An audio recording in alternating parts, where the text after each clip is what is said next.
Get ready, Staten Island. It's time to celebrate 5 years of Ferry Hawks baseball. This week, come out to the ballpark as the Ferry Hawks welcome in the Hagerstown Flying Boxcars at Staten Island University Hospital Community Park for a homestand on June 10th. For a 5-game series as the Ferry Hawks welcome in the Hagerstown Flying Boxcars. Individual game tickets start at just $12. Visit ferryhawks.com now to lock in your seats. WABC New York, WRCR Haverstraw, and 107.1 WLIR Hampton Bays. It's the 77 WABC News Hour. Talking the news with Noah Layden. All the news you need to know with Joe Nolan, traffic, Justin Ellick, sports. And now, Talking the news with Noah on 77 WABC. Yes, that's me. Good morning. It is Monday, June 1st. Your forecast from the 77 WABC Weather Center. You could see a pop-up shower this morning. Clouds this afternoon, high 72. And then tonight and overnight, some clouds, low 52. Tuesday, sunshine, high 78. If you're walking out the door with us right now, 55 and cloudy in Haverstraw up in Rockland. It's 59 and cloudy in Cranberry over in New Jersey. And it's 60 and cloudy right outside our Midtown studios. This is the Top 5 at 5. It was a long weekend outside a detention center in Newark. Things are falling from the sky again in Brooklyn. Imagine showing up for your dad's funeral and the wrong body is in the casket. Sydney Ferris takes on an NBC reporter at the Israel Day parade. And who are these people sneaking into sewers in Brooklyn? All right, let's get into it at 5:05. There were arrests made outside an ICE facility at Delaney Hall. Sid's excited because he's never made the top 5 at 5, and he did this morning. So how about that? Arrests were made outside an ICE facility at Delaney Hall after some protesters violated a curfew that was imposed over the weekend in Newark. Newark's mayor, Ras Baraka, ordered the mandatory overnight curfew starting on Saturday. Now, this is the place, if you haven't been following the story, where they are holding illegal immigrants who snuck into the country in this detention center at Delaney Hall. These protesters have been there for a number of weeks saying the conditions inside are awful. So this was imposed over the weekend, this mandatory curfew from 9 p.m. to 6 a.m. But some people violated it over the weekend. That all of this is wrong, that everything's been going on in this country since January 20th this year has been wrong. It's been illegal. I was out here Friday night and they sent police on horseback. So yeah, I am nervous. But it was still important to come out because folks in there don't have any choice. Now, for the most part, it seems like people did acknowledge that there was a curfew, did not show up, but there were some out there. Not a huge number of arrests that we've seen in the past couple of weeks. Detainees at this ICE facility have apparently launched this hunger strike over a week ago over these poor living conditions. Protesters, again, gathering, trying to get support for them. These guys are out of control, and I was determined that tonight I would come and stay right to the end. So Governor Mikey Sherrill sent in state police on Friday to bring order outside Delaney Hall, saying she didn't want it to necessarily turn into a situation like the one in Minneapolis. We've seen what has happened with ICE across the country. I won't let that unfold here. Having worked with New Jersey State Police and local law enforcement, I know how well trained they are, the best in the nation. I trust them to follow our Constitution. I knew it would be better to have them handle the situation rather than ICE. Now, another one of the issues was visitation from family members inside this ICE facility. So that is going to begin. So that was a victory, I guess, for the protesters and, of course, for the families with loved ones at this detention center. Today, I'm announcing that the Department of Homeland Security has agreed to restore family visitation starting today at noon. Yes, so Governor Mikey Sherrill urging those demonstrators to be peaceful. To protect public safety, the area around Delaney Hall has been secured, and the city of Newark issued a curfew there last night. I'm grateful to Mayor Baraka for his leadership in taking this important step. And Andy Kim, the New Jersey senator, speaking out over the weekend. He was hit by tear gas last time he was outside Delaney Hall. Let us try to do what we are set out to do, which is trying to make sure that there is a level of dignity and decency in this country. and that we can try to make sure that people can get the care that they need. Yeah, so we'll continue to watch what goes on outside Delaney Hall. There's no sense that these protests are going to end anytime soon. WABC News Time 510. Boy, United Airlines has had a number of issues over the last couple weeks with unruly passengers where they had to fly back to the airport of origin after taking off, and happened again over the weekend. And a United Airlines flight from Newark to Mallorca, Spain, forced to return mid-flight yesterday after a teenage passenger customized their Bluetooth speaker's discoverable name to read bombs. So, sometimes you look for a place to set up to connect to, to get some internet. Well, and you look to see the names of all these things. Well, this kid, I guess as a joke, renamed his thing Bomb.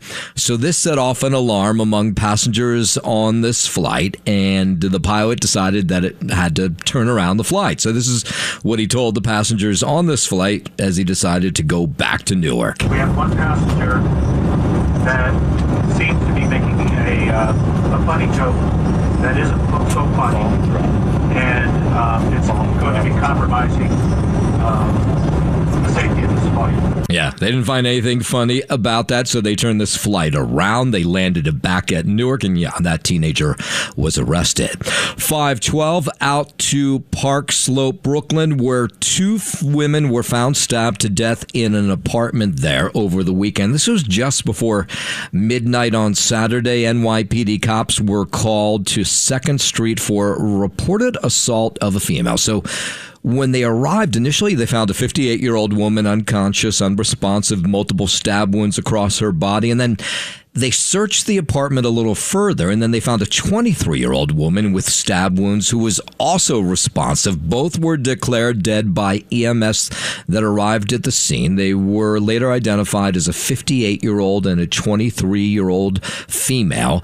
People in the neighborhood, of course, a little shocked. Everything happens in this building a lot. People even fear to even speak up and everything because you never know. One day you could be here, and then the next day you could be. Yeah, both women did live in the building. That's what police are telling us. NYPD investigating the incident as a homicide, but as of now, no arrests have been made. 513, over to Queens, where a teenager injured after debris crashed down on his head in Queens in Jackson Heights over the weekend. The 14-year-old was walking along 82nd Street. This was about noon on Saturday when out of nowhere, a chunk of what appeared to be part of a stone column on a building came flying down. This is like everybody's worst fear as the city portions of the city crumble. The building column, they think, weighed anywhere between 30 and 50 pounds. So imagine this falls from high above onto this 14-year-old's head. I mean, thank God he's still alive. Here's some people in the neighborhood. He was literally on the floor laying down, almost unconscious. He had like a big, a wound right here. It was big as hell.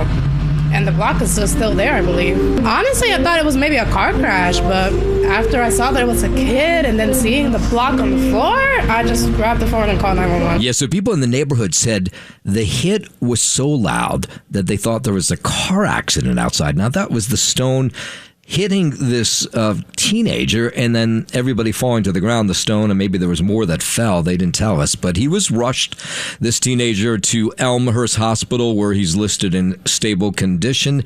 The cause of everything, well, that's unclear. The Department of Buildings over the weekend was outside this building on 82nd Street in Jackson Heights trying to figure out exactly what took place. They haven't given us a whole lot more details.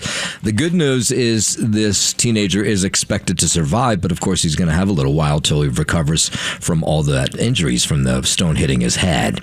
In a moment, we will go overseas to Iran. There's no peace deal, and we'll hear from Ukrainian President Zelensky about that Russian drone attack that took place over the weekend. We'll get into those stories and more in just a moment. But first, 5:15, let's head over to the 77 WABC Sports Desk. Happy Monday. Good morning, Justin Ellick. Happy Monday. Good morning to you. you know 'em later.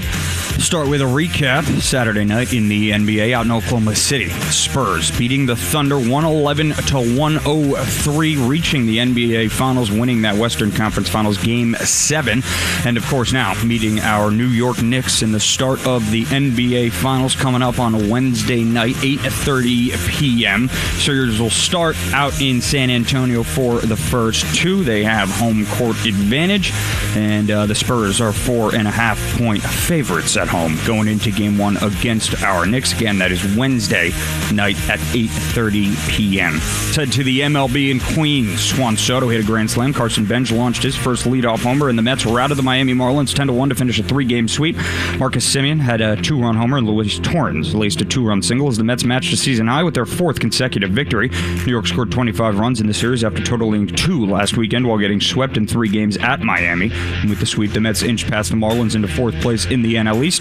Starter Nolan McLean allowed 1 run but walked a career-high 5 over 5 laborious innings, and David Peterson, devoted to the bullpen this week, gave up 1 hit in 4 innings for his first regular season save in the majors. Up next for the Mets, Austin Warren will open a bullpen game tonight when New York begins, 6-game West Coast trip against the Mariners. First pitch from Seattle is scheduled for 9:40 p.m. And in Sacramento, Ben Rice had 2 extra base hits and 4 RBI in a 13-run inning. That was the biggest for the Yankees in 21 years, carrying them to a 13-8 victory over the Athletics and a 2-1 series win. New York finished the 43-minute half inning with 11 hits, 4 walks, and 4 steals while sending 18 batters to the plate and facing 75 pitches. The beginning made for an easy day for Will Warren, who settled down after allowing 3 unearned runs in the first with 5 straight scoreless innings to help cap a 5-1 trip for New York. Did you watch this game? Trip. No. I mean, I saw it like I was at a happy hour, so I saw it in the corner. How long was that inning, do we know? They were batting around for like an hour? I mean, it seems like that's a lot of batters. 43 minutes. 40 minutes. Wow, yeah, that's crazy. Over 40 minutes, Over maybe. Wow. 11, I think I said 11 hits, 4 walks, 4 steals. How many pitches? 18 batters, 75 pitches. And how many pitchers? I think it was two or three pitches that came in that inning. But again, it was sort of background noise for me. But yeah, I saw him come around a bunch. You were a couple beers in, probably. Yeah. So we understand it's okay. Yeah. Now you're getting the full picture. What? A couple of beers in. Yeah, exactly. Things start getting a little blurry. Yeah. Is that 13 runs in 1 inning? Oh my God, are they still up? Gee. Or is that 31? You weren't sure. Up next for the Yanks, and off to today before returning home to welcome in the Cleveland Guardians tomorrow for the opener of a 3-game set. That is your Sports Know, man. I'm Justin Ellick on 77 WABC. WABC News Time 5:19. Let's go overseas. Iran says it will not agree to any deal with the U.S. unless it fully protects the rights of the Iranian people. So far, no deal. Tehran's top negotiator made the statement in a newly released video in response to the U.S. stance on negotiations. The New York Times reported that President Trump had sent a new framework to Iran that had tougher terms. Iran has been demanding the release of $12 billion in frozen assets and for Lebanon to be included in any deal. Trump has been unwilling to meet the demand, saying, if we don't get what we want, we're going to end in a different way. I'm Mark Mayfield. Of course, the Ukrainian-Russia war, that continues. Ukrainian President Volodymyr Zelensky speaking out following the Russian drone attack that injured 2 people in Romania. He was speaking to CBS's Face the Nation yesterday. Zelensky said the latest attack on Romania is part of a pressure campaign from Vladimir Putin. First of all, it's not the first time. Yes, he's doing such pressure. I think it's political pressure. It's messages from Russia, don't help Ukraine. Romania's foreign ministry says the drone was part of an assault on Ukraine but crashed into an apartment building there. Romanian officials say Russian drones have breached its airspace dozens of times since started attacking Ukraine, but this marks the first time a drone has caused injuries inside their country. Russia uses this just to attack politically and by weapon pressure on NATO countries to look and the reaction. So the reaction, I think the reaction has to be more strong. I mean, it seems like a war that's just never going to end. Defense Secretary Pete Hegseth, he was in Singapore over the weekend, urging Asian allies there to increase military spending to counter China's growing power. He was speaking at the Shangri-La Dialogue in Singapore, called for a stronger, more self-reliant network of allies to stop aggression and preserve the balance in the Pacific. Our approach asks Pacific nations to do what many are already eager to do: invest seriously in their own defense, contribute more to collective security, and work with the United States in pragmatic ways. Yeah, he says it's time for them to open up their wallets and pocketbooks and pay for defense. Join us in embracing this vision, in building a team of strong, self-reliant nations fully capable of defending their own sovereignty while contributing to our collective security. Hegseth says the U.S. expects its Asian allies and partners to boost defense spending to 3.5% of GDP as it pledged $1.5 trillion investment in its military. 522, health officials say the death toll continues to rise from an Ebola outbreak in the Democratic Republic of Congo and in Uganda. That's according to the World Health Organization, which reported 43 deaths across both countries. 42 of the deaths are in the Congo, and nearly 350 are suspected to have died from the virus. The WHO confirmed the latest strain of Ebola is a severe and often deadly form of the disease. No treatment or vaccine has yet been approved for the strain. I'm Lisa Carton. You know, whenever they keep telling us not to worry about it, I always worry about it. 523. Let's bring it back home. Go out to California as the race tightens for governor of California. You know, they have the big primary tomorrow. New Jersey has the primary as well tomorrow. The top Republican in California wants his fellow Republican to drop out of the race for governor. Frontrunner Steve Hilton made the call in a social media post over the weekend, worried that the latest poll shows it's now possible that 2 Democrats will get the most votes in tomorrow's primary, leading to an all-Democrat runoff in November. There's one person who can stop this doomsday scenario, and that is my friend Chad Bianco. Chad, the best time to have dropped out would have been a couple of weeks ago, but the second best time is right now. So the way it works in California is in this primary, the top 2 vote getters, whether they be Republican, 2 Republicans, 2 Democrats, or Democrat and a Republican, that's who moves on to the big race come November. So that's what Hilton's worried about, is he had been top of the race and top of the polls all along, but those numbers have changed just a little bit in the last couple weeks. And he thinks that if the Riverside County Sheriff Bianco, the other Republican, drops out, that those votes will swing to Hilton and make it enough so he finishes in the top 2 on Tuesday. And that is a disaster for California, means no change. It's a disaster for everyone who's running as a Republican up and down the ballot. It's a disaster for voter ID. That's what he's talking about if 2 Democrats end up at the top of the top 2 in the race. So the latest numbers, they do have Democrat Javier Becerra in the lead, 28%. Right behind him is Democrat Tom Steyer, who seems to have run for just about everything, at 22%. And then Hilton, the first Republican, he's in third with 21%. So again, the top 2 vote getters on the November election end up in the November election. Of course, that primary is tomorrow. The other big race in California that everybody's watching is the race for mayor in Los Angeles. And Spencer Pratt apparently is now Karen Bass, is the current mayor, her biggest headache. A bombshell California poll conducted by McLaughlin and Associates shows the reality TV star turned mayoral candidate has surged to a statistical tie with the mayor. And voters blame homelessness, affordability, the direction of Los Angeles as the reason for turning on Bass and turning to Pratt. Pratt now leads the field.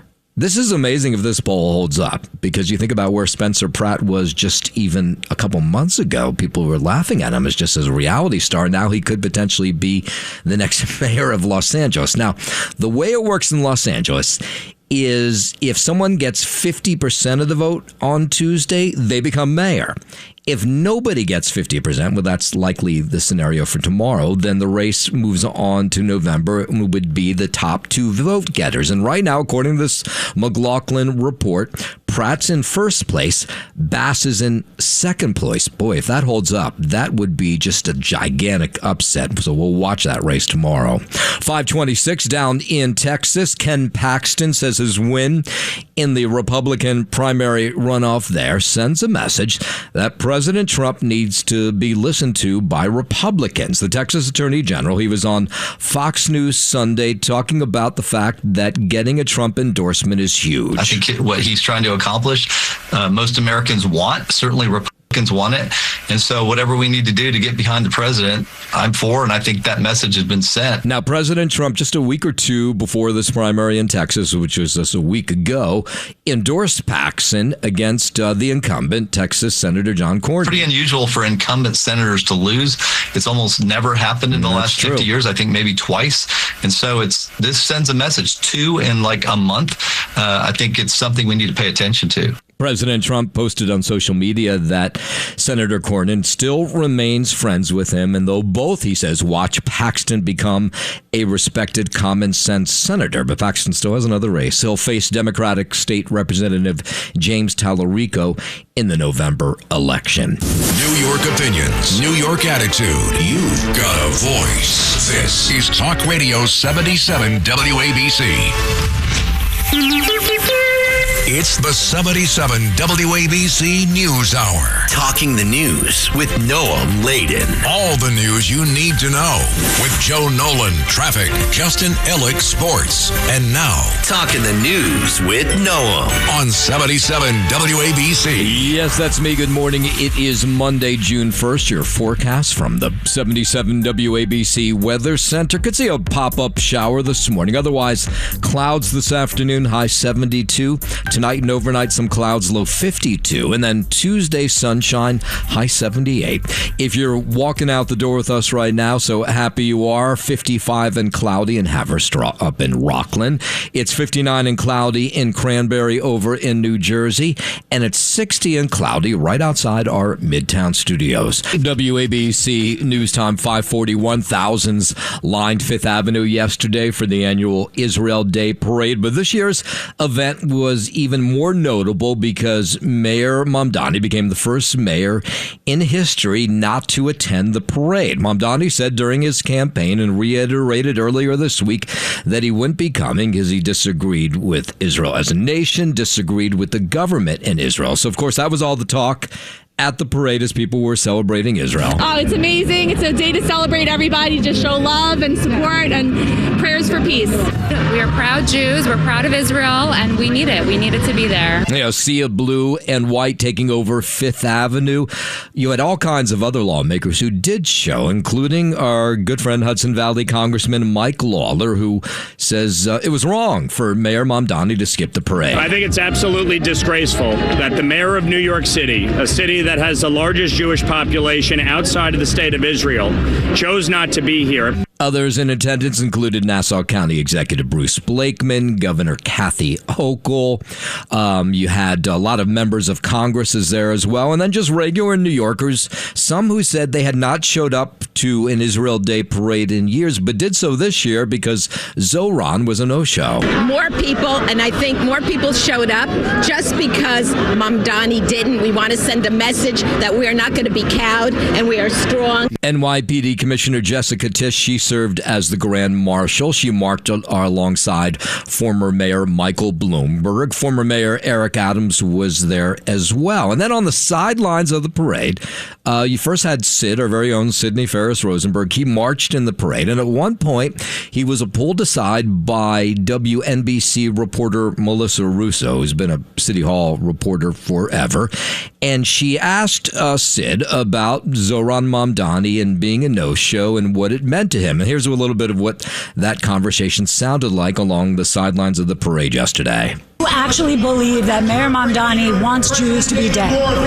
I'm not sure he doesn't. That's my answer. What basis do you have for that? I don't think he cares either way. I mean, to say that he wants people dead is a scary thing for people to believe, and you have a lot of people who follow you.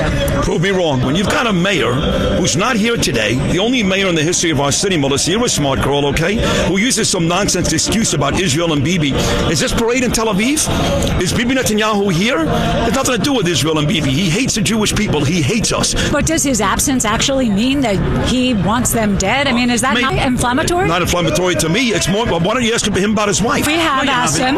Sure we have. The press in this city is much more obsessed with what Sid Rosenberg says on a radio show than what the mayor, his wife, and his father. You guys should be pushing that guy every single day and not worry what I have to say at a private Jewish event on a Wednesday night in Battery Park. With due respect, Sid, you have a big following and people listen to you. And if you're telling people that Mayor Mamdani wants Jews dead, does that not make Jews feel more fearful than they already do? Isn't he providing the resources and having his police commissioner protect this parade? Hold on a second. He's providing resources. He had 2 opportunities to put buffer zones in front of synagogues and shuls. He did neither one. He celebrated Nakba Day. Listen, if I say something that's a little inflammatory, he says stuff every day that's inflammatory. Tough. Every opportunity, he fails. You're doing a good job. Thank you very much. I love that. He tells her he's doing a good job at the end. No doubt Sid will have a whole lot more to say about that interaction with Melissa Russo coming up at 6 o'clock. In a moment, we'll tell you about a funeral up in the Bronx where when they went to open the casket, the wrong body was inside. But first, 5:45, let's head over to the 77 WABC Sports Desk, and here's Justin Allen. Hey, no. You're doing a good job. Oh, I am? Yeah, just thank you. Yeah, just like Sydney said to Melissa Russo. Yeah, no, you're doing a good job. Thank you. I'm going to yell in your face for about a minute and a half before I say that. You're doing and then tell me I'm a smart woman as well. Yeah. Don't forget that part. Thanks, sweetheart. Appreciate it. Sports sponsored by Pete Morgan and Peerless Boilers. Go to peerlessboilers.com to find a dealer near you. Peerless Boilers, the world's best built boilers. Saturday night in the Western Conference Finals, Spurs prevailing over the Thunder, 111-103 to take that Game 7 and win that series, 4-3. So they'll meet our New York Knicks Wednesday night for Game 1 of the NBA Finals, 8:30 p.m. The series will start in San Antonio. Spurs do have home court advantage, and San Antonio is 4.5-point favorites heading into that Game 1 coming up on Wednesday night. Let's go to the Diamond in Queens. Juan Soto hit a grand slam. Carson Benz launched his first leadoff homer, and the Mets routed the Marlins 10-1 to finish a 3-game sweep of Miami. Marcus Semien had a 2-run homer, and Luis Torrens laced a 2-run single as the Mets matched a season high with their 4th consecutive victory. They scored 25 runs in the series after totaling just 2 last weekend while getting swept in 3 games at Miami. And with the sweep, the Mets inched past the Marlins into 4th place in the NL East. Starter Nolan McLean allowed 1 run but walked a career-high 5 over 5 laborious innings.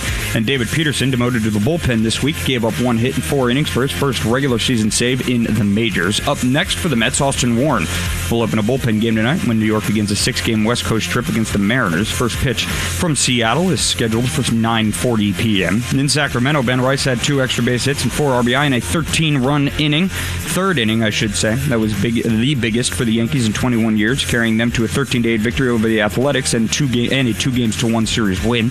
New York finished the 43-minute half inning with 11 hits, 4 walks, and 4 steals while sending 18 batters to the plate and facing 75 pitches. The big inning made for an easy day for Will Warren, who settled down after allowing 300 runs in the first with 5 straight scoreless innings to help cap a 5-1 road trip for New York. Up next for the Yankees, an off day today before returning home to welcome in the Cleveland Guardians tomorrow for the opener of a 3-game set in the Bronx. That is your sports, sponsored by Pete Morgan and Peerless Boilers. Go to peerlessboilers.com to find a dealer near you. Peerless Boilers, the world's best built boilers. I'm Justin Ellick on 77 WABC. WABC News Time 5:50. NYPD needs your help finding 8 teenagers wanted in connection with the beating of an 18-year-old in Bedford Park up in the Bronx. It happened about now it's about 2.5 weeks ago, but they just have been able to identify these 8 teens. They pushed him to the ground, punched him, kicked him, stole money from him. You just have to be very careful. It's not safe. It's not safe. We need more security. I stay out of walking in areas when it's very dark and not very populated. Yeah, so the victim was taken to the hospital after this attack, apparently still in the hospital recovering from those injuries. NYPD detectives over the weekend, they were passing around photos of these wanted men, but so far no sign of them. Sometimes when I be outside, people, fighting. Yeah. We're the people that live in the community. We're supposed to look out for each other and just when you see something, say something. Yeah, so far no word on a motive for that attack. While we're up in the Bronx, a family mourning the loss of their father. just shocked when they went to attend his wake and instead found a stranger laying inside his coffin. Jose Felipe was passed away at the age of 84. His children prepared to say a final goodbye to him at the end of last week up in Washington Heights. When they showed up at the R.G. Ortiz funeral home, they were stunned by who they found laying in the casket. When we opened the coffin, we found another man, and they were trying like for hours, trying to convince us that he was our father. I mean, it can't get any horrible. Diaz says his father was bald like him. He said the man in the coffin had hair much taller than his dad. He was like, I know this is not my dad, even though the funeral home's trying to convince him that he was. The family immediately tried to get answers from the funeral home about the whereabouts of their father. They say that they found, like in the same week, they got another person with a similar name. We are totally broke.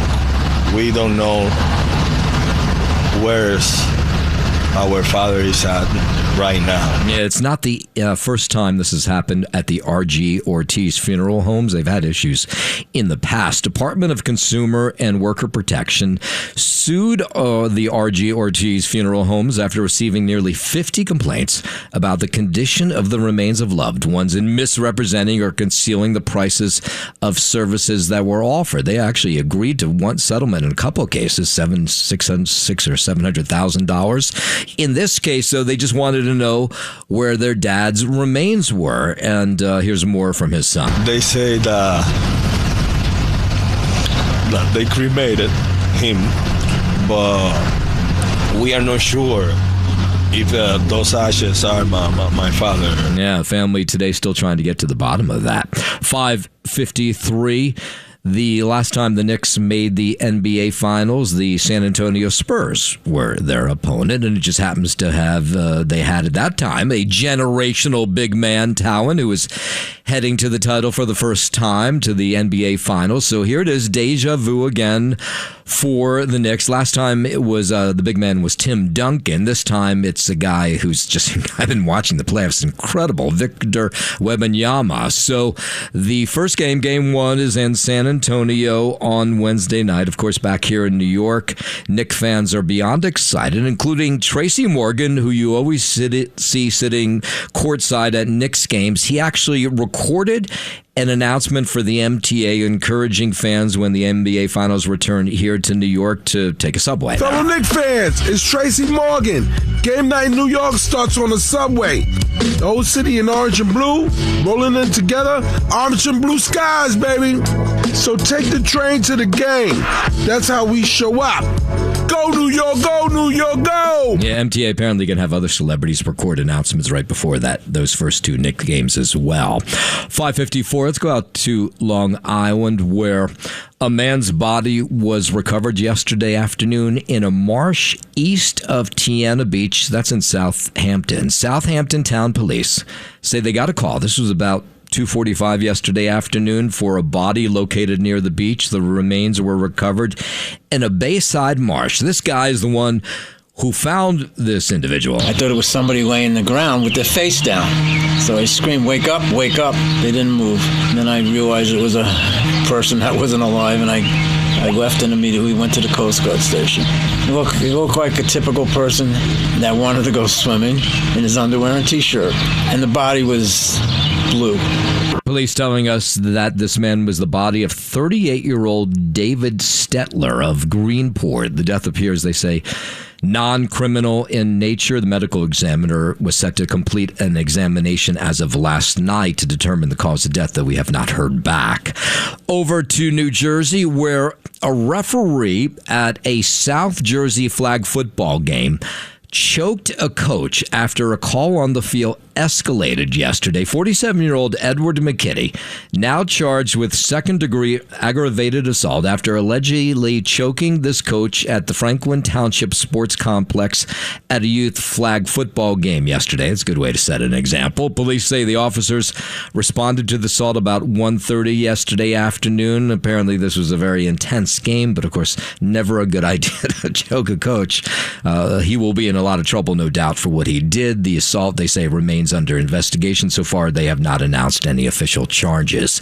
And we'll end with this story that has been a mystery in Brooklyn for a number of days.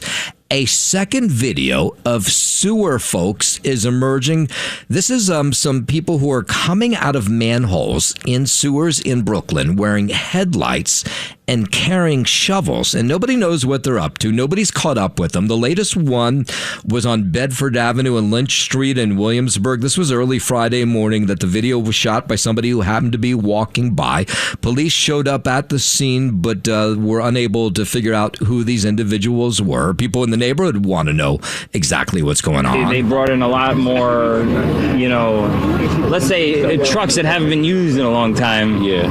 And they're blocking off more streets. Yeah, the police brought in these trucks just to try to figure out what was going down below in the sewers, make sure there was no evil going on. I guess there wasn't. But then another video popped up in Gravesend of people doing the exact same thing. They had those, lights on their heads. They had shovels in their hand, and they were coming out of a sewer. So neighbors go, "What's going on?" Oh yeah, 100%. Because the government, normal people like you and I, we're not supposed to go down there, right? It's supposed to be the workers. They're the ones that are supposed to be handling the systems down there, not you and I. Yeah. So far, NYPD, not sure what's going on here. They did say they swept those sewer areas and didn't find a whole lot. Thanks for listening to the News Hour with Noam Laden. You can hear the News Hour with Noam Laden weekday mornings at 5 on 77 WABC. If you like the podcast, share it with your friends and listen anytime at WABCRadio.com and download the WABC Radio app. Hit that subscribe button on all major podcast platforms. Plus, follow WABC on social on Instagram, TikTok, Facebook, and X. See you next time for a new episode, so you never have to wonder, what the heck is going on here?